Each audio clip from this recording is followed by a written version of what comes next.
नमस्कार। बीएड शिक्षकों के ब्रिज कोर्स परीक्षा को ध्यान में रखते हुए इस चैनल के द्वारा इंग्लिश सब्जेक्ट का स्टडी मटेरियल आपको प्रोवाइड किया जा रहा है। हम रेगुलर क्लासेस भी आपको प्रोवाइड कर रहे हैं। ये बहुत महत्वपूर्ण प्रश्नों की सीरीज चलाई जा रही है जो ब्रिज कोर्स के लिए बहुत महत्वपूर्ण होगी। चैप्टर 4 में अगर आप देखें 4 ब्लॉक अप्रोच के अंतर्गत जो सेकेंड अप्रोच है वो वर्ड रिकॉग्निशन है और उसी के अंतर्गत आपको फोनिम अवेयरनेस जानना है, फोनेमिक अवेयरनेस जानना है। और फोनेमिक अवेयरनेस जानने से पहले आप यह जानें कि फोनिम क्या होती है। तो यह इंग्लिश के वर्ड्स के भीतर स्मॉलेस्ट साउंड्स जो होते हैं एक्चुअली उन्हें ही हम फोनिम कहते हैं। और उसके प्रति बच्चा जब जागरूक रहता है, जानता है उसको, तो that is called phonemic awareness. इसको एक उदाहरण के माध्यम से इस प्रकार से समझें। जैसे हमने बच्चे के सामने एक वर्ड बोला इंग्लिश का टॉय, या हमने एक शब्द बोला टाल, तो बच्चा इस टाल शब्द के भीतर कौन कौन से साउंड्स हैं उसको जाने। ठीक है, जैसे ट, आ और फिर ल। तो ये फोनिंग है, ठीक है, जो स्मॉलेस्ट साउंड है किसी वर्ड के भीतर, और उसके प्रति बच्चा अवेयर है, उसको जान रहा है, तो that is called phonemic awareness.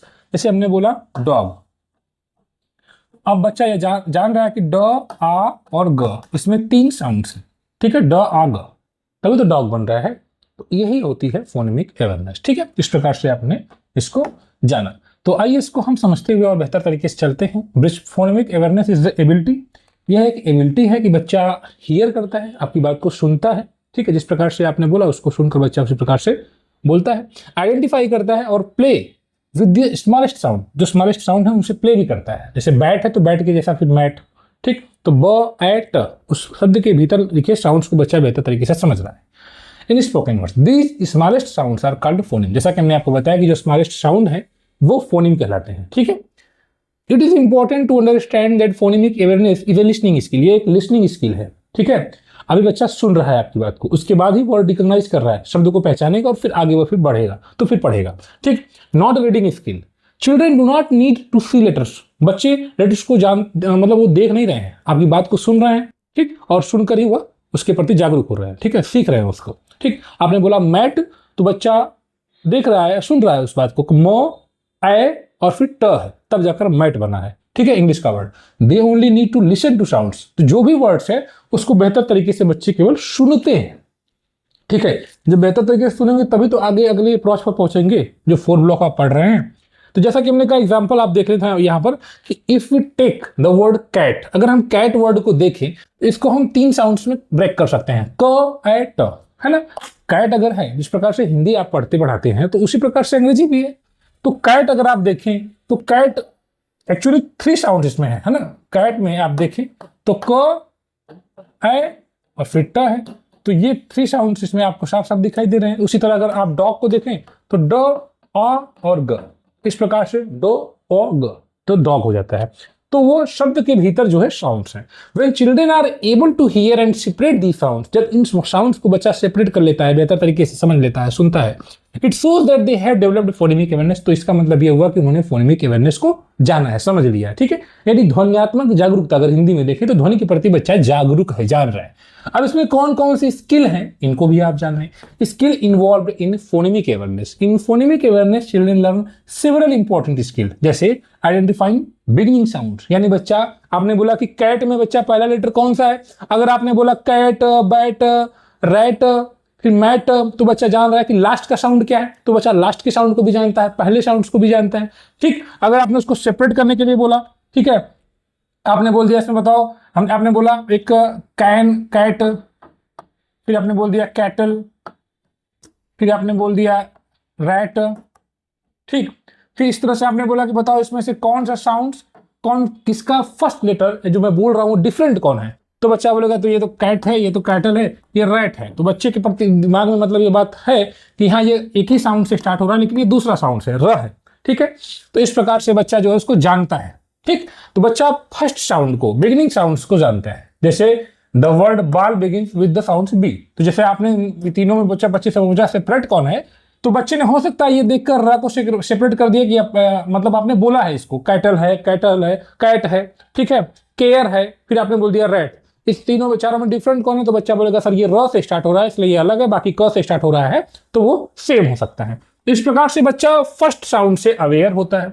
Identifying middle sounds से भी बच्चा अवेयर होता है। ठीक, आपने बोला बैट, तो बच्चे ने आपका सुनकर बोल दिया रैट, आप बच्चे ने बोला हैट, ठीक, बच्चा बोल रहा है, तो आपके शब्द को देख रहा है कि चूंकि आप बीच में ए बोल रहे हैं बैट, तो बच्चा भी आप अवेयर है इस बात से और बच्चे भी स्वयं से प्रयास कर रहा है कि आपकी जैसा बोल रहा है, ठीक। तो कैट बोल रहा है, बच्चा खड़ा होकर हैट बोल रहा है, बच्चा रैट बोल रहा है। इस प्रकार से बीच का जो साउंड आप ने बोला उसी को बच्चा समझकर उसी जैसा शब्द बोलने का प्रयास करता है। इसका मतलब बीच के साउंड्स को भी बच्चा आइडेंटिफाई करता है।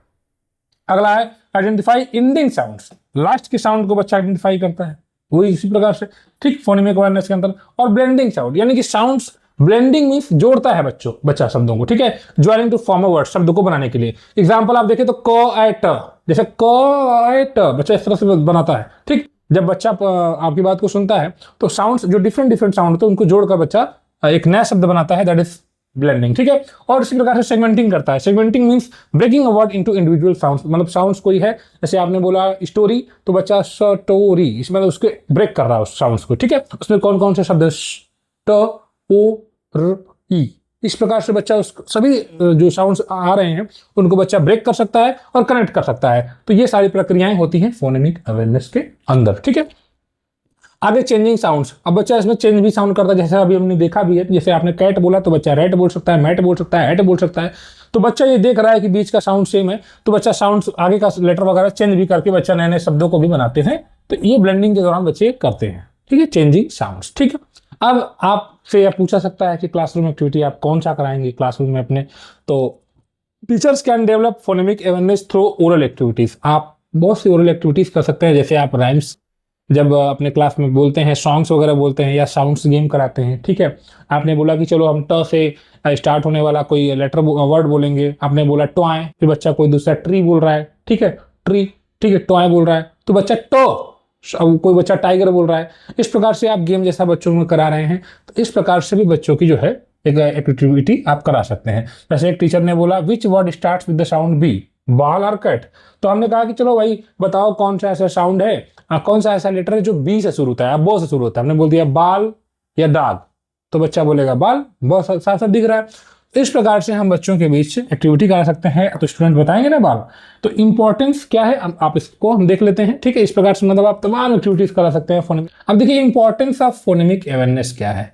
Phonemic awareness is very important because it forms the foundation of early reading. प्रारंभिक अवस्था में जब बच्चा पढ़ने की शुरुआत करेगा तो वो अगर फोनेमिक अवेयरनेस उसको नहीं रहेगा, मतलब पता, ध्वनि के प्रति जागरूक नहीं रहेगा, तो फिर वो पढ़ नहीं पाएगा। When children can hear and identify sounds, जब बच्चे आवाज को सुनते हैं, पहचानते हैं, तो they can easily learn to read, वे उस चीज को आसानी से पढ़ते हैं। जैसे आप बार बार कैट बोल रहे हैं, पहले से ही बच्चे ने कैट को सुना है, कैट शब्द को सुना है, डॉग को सुना है, मैट को सुना है, रैट को सुना है, तो जिस शब्द को बच्चा सुना है उसको पढ़ना और सीखना आसान है। अब जिस शब्द को बच्चे ने कभी नहीं सुना है, ठीक, अब आप उस चीज को बच्चे को पढ़ाएंगे तो फिर उसके लिए वो कठिन हो जाएगा, ठीक है, क्योंकि वो अपने पूर्व अनुभवों का प्रयोग नहीं कर पाएगा। तो पढ़ने में ये होता है ना कि बच्चे अपने पूर्व अनुभव, पूर्व ज्ञान के आधार पर चीजों को बेहतर तरीके से सीखते हैं। तो फोनेमिक अवेयरनेस के थ्रू अगर बच्चे को पहले से ही ध्वन्यात्मक जागरूकता है, ध्वनि के प्रति बच्चा जागरूक है, तो जब नए शब्दों को सीखेगा और वही पुरानी ध्वनियां उसमें आएंगी, उसको बच्चा आसानी से यूज करेगा अपने पूर्व अनुभव को और सीखेगा। इसलिए phonemic awareness should be developed before teaching letters and the sounds. तो अध्यापकों को अक्षर और शब्दों को पढ़ाने से पहले बच्चों को ध्वनियों के प्रति जागरूक करना चाहिए, जो अंग्रेजी की ध्वनियां हैं, ठीक है। अब देखिए आगे लेटर रिकग्निशन, दूसरा इसमें लेटर रिकग्निशन क्या है। तो लेटर रिकग्निशन का मतलब होता है अक्षर की पहचान करना। तो is the ability to identify and name the letters of the alphabet. तो जो अल्फाबेट के जो लेटर्स हैं उनको बच्चा पहचानता है, उनके नाम को जानता है, बस यही लेटर रिकग्निशन है। Letter children learn to recognize both upper case and lower case letters, जिसमें बच्चे छोटे लेटर जिसको आप कहते हैं और बड़े लेटर दोनों को ही बच्चे जानने का प्रयास करते हैं। जैसे अब आप देख रहे हैं ये ए है, इसको बच्चा पहचाने, बी को पहचाने, सी को पहचाने। Children also learn to differentiate between similar looking letters such as B और डी। अक्सर हम देखते हैं कि बच्चे इसमें कंफ्यूज आते हैं।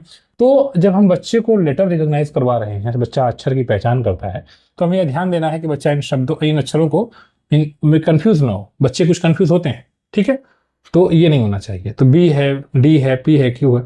तो letter recognition helps children connect the shape of a letter with its name and sounds. तो बच्चा जैसे मान लीजिए कि अब क्यू है, तो इसका शेप कैसा है, ये बच्चा इसको देख रहा है, ठीक, तो इसके शेप को जानता है, फिर उसको प्रोनाउंसिएशन उसका करता है, बोलता है, ठीक। तो शेप ऑफ अ लेटर, किसी लेटर के शेप को कनेक्ट करता है बच्चा नेम से और उसके साउंड से, ठीक है। जैसे आपने लिखा आर, एक इस प्रकार का शेप है तो बच्चा इसको रॉ बोलेगा, ठीक है, यही चीज है। तो लेटर रिकॉग्निशन ये आपने देख लिया। एग्जाम्पल के रूप में आप देखें क्लासरूम में, इन ग्रेड 1 क्लासरूम में टीचर में यूज सैंड पेपर लेटर्स, जो छोटे छोटे लेटर्स होते हैं, सैंड पेपर लेटर्स, मतलब आप देख जानते ही होंगे, छोटे छोटे हमारे पास, इस प्रकार से बच्चों को सिखाते हैं इस लेटर्स के थ्रू, इस तरह से, ठीक। तो सैंड पेपर लेटर्स का यूज करते बच्चों के सामने हमने दिखाया इसको, ठीक है। ये क्या है, बच्चा बोलेगा सर ये डी है, फिर बी है, सी है, इस प्रकार से, ठीक। B says B, B for ball, इस प्रकार से। These activities help children learn the shape, इस प्रकार से बच्चा शेप, आकार को जानता है, नाम को जानता है, and sounds of the letter, और जो लेटर है उनके साउंड्स को बच्चा जानने का प्रयास करता है, ठीक है। टीचिंग स्ट्रेटजी क्या होनी चाहिए, teachers can use different hand on activities to develop letter recognition. अब आपको बच्चे को लेटर की पहचान करवानी है तो आप क्या करवाएंगे। अच्छा, एक में बच्चा पढ़ रहा है, आप अपने अनुभव के आधार पर बता सकते हैं कि बच्चे को अगर आपको अक्षर की पहचान करवानी है तो आप कौन कौन से तरीकों का प्रयोग कर सकते हैं कि बच्चा अक्षर को पहचाने, ठीक है। तो आजकल जैसा हम लिखा हुआ है यूजिंग क्ले, आप मिट्टी का प्रयोग कर सकते हैं, रेत का प्रयोग कर सकते हैं, रेत में उंगलियों से बच्चों से लिखवा सकते हैं, या आप स्वयं लिख सकते हैं। बच्चे एक लिख रहा है, दूसरा पहचानने का प्रयास करता है, तो इस प्रकार की एक्टिविटी जब बच्चे के सामने कराएंगे तो बच्चे बड़े एक्टिव होकर उसमें भाग लेते हैं, ठीक है ना।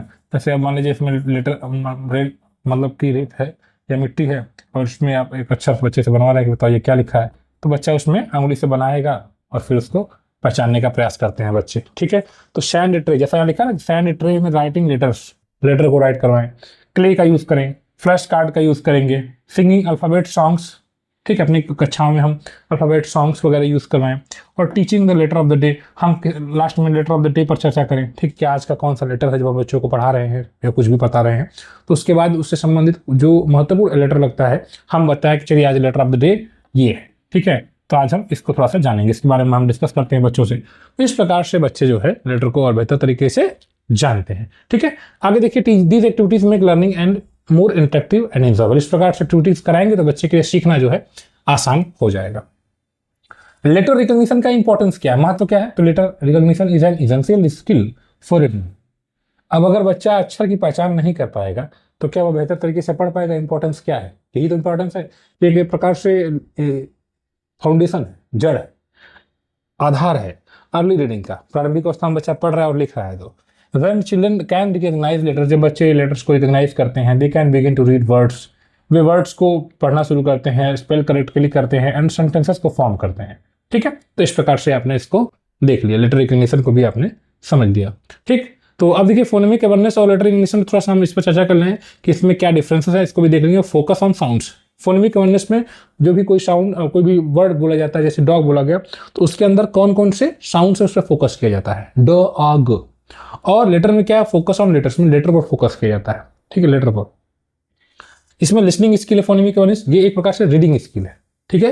लेटर रीडिंग बच्चा पहचान रहा है ना, पढ़ रहा है, पढ़ने की शुरुआत कर रहा है, तो ये रीडिंग स्किल है। फोनेमिक अवेयरनेस क्या है, लिसनिंग स्किल, आपकी बात को सुना जा रहा है। Children here and identify sound, इसमें बच्चे सुनते हैं और आइडेंटिफाई करते हैं साउंड्स को, जैसे dog, toy, mat, bat, elephant. इस वर्ड को जब बच्चा सुनता है तो उसके भीतर कौन कौन से साउंड है उसको जानता है, ठीक, समझता है। चिल्ड्रन रिकॉग्नाइज लेटर शेप, और इसमें लेटर रिकॉग्निशन में बच्चे अक्षर के शेप को जानते हैं, आकार को जानते हैं, कौन सा अक्षर किस प्रकार से बनता है, ठीक है। जैसे यहाँ पे क एट अलग अलग है और इसमें बच्चा इसको यहाँ पर इसका मतलब कि लेटर को रिकॉग्नाइज कर रहा है कि ये सी लिखा हुआ है, ये ए लिखा हुआ है, ये टी लिखा हुआ है। इस प्रकार से आपने देखा अर्ली लिटरेसी डेवलपमेंट, प्रारंभिक अवस्था में जो बच्चे को हमने सिखाते हैं। Teacher should first develop phonemic awareness, यानी बच्चे को पहले फोनेमिक अवेयरनेस यानी ध्वन्यात्मक जागरूकता अध्यापक को बच्चों के अंदर करनी चाहिए, so that children can understand sounds in words, ताकि बच्चा जो है कोई भी शब्द जब आप बोल रहे हैं तो उसके अंदर कौन कौन से साउंड है उसको समझ सके। और उसके बाद लेटर रिकॉग्नाइज करवाया जाना चाहिए, can be taught to connect the sound, और उन्हीं साउंड से बच्चे को फिर कनेक्ट करिए। सबने बोला ओ, तो ओ के लिए ओ है, बॉय में या डॉग है तो डॉग में ओ है, आ है, ओ के लिए ओ शब्द है, सॉरी ओ लेटर है, तो फिर उसके बाद फिर लेटर को रिकॉग्नाइज करेगा और तब जाकर बच्चा उस साउंड जो आपने सिखाया है पहले, और उसको फिर अपने जो लेटर रिकॉग्निशन जो नया लेटर है उससे बच्चा आइडेंटिफाई, मतलब कि फोनेमिक अवेयरनेस, बच्चे ने ध्वन्यात्मक जागरूकता जान ली, बच्चे ने जान लिया कि बाल है, ठीक है, ब आ ल, तो बच्चा उससे आ ल ब, अब ब के लिए आपने बी का यूज किया, लिखकर बच्चे को दिखाया, बच्चा उसको पढ़ने का प्रयास कर रहा है। आ के लिए ए का यूज़ किया और ल के लिए एल का यूज़ किया। तो इस प्रकार से बच्चा अब लेटर को जानने का प्रयास करता है। इस वीडियो में फिलहाल इतना ही। ब्रिज कोर्स की आप तैयारी कर रहे हैं तो इस चैनल को सब्सक्राइब करें। बेहतरीन तरीके से आपको स्टडी नोट्स वगैरह प्रोवाइड किए जा रहे हैं। आप हमारे व्हाट्सएप ग्रुप से जुड़ सकते हैं। धन्यवाद।